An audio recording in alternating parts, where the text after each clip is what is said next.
učitelský sbore, milí žáci a spolužáci.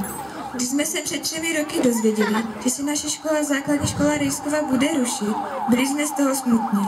Spousta našich kamarádů odešla na jiné školy a učitelé, které jsme měli rádi, šli také jinam. Měli jsme trochu strach z přijetí na novou školu, základní školu Valenty. Říkali jsme si, že budou noví učitelé a děcka, co sem chodí, ale přijetí bylo hezké.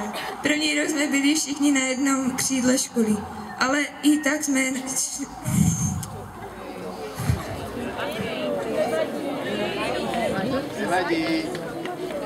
Ale i tak jsme našli nové kamarády a kamarádky. Učitelé byli na nás hodní, i když si myslíme, že někdy s námi měli hodně práce. A kam tam ty roky utíkali. A než jsme se pořádně rozkoukali, vybírali jsme si další, tentokrát už střední nebo učňovskou školu. Mysleli jsme si, že tento náš poslední školní rok na základní škole utekl hrozně rychle. A my jsme si ho snažili užít. Rádi vzpomínáme na hodiny s paní učitelkou Hájkovou, která nám povídala o svých zážitcích ze života. A my jsme ji za oplatku za to poslouchali. S paní učitelkou Talandovou jsme se nasmáli. Díky mému upovídanému spolužákovi Martinu Galobavému, který občas neví, kdy tu pusu má zavřít. Ovšem nejraději jsme měli paní učitelku a zároveň naši třídní Tomkovu, která s náma přešla z Rejskové školy. Řešila s námi radostné i méně radostné události a za to jsme ji měli rádi. I ostatní učitelé máme velmi rádi a jsou fan.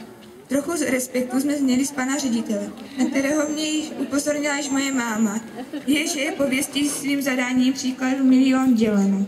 A byla jsem překvapená, že to museli počítat bez kalkulačky. Myslíme si, že každý z vás učitelů se nám někam zapsal do paměti.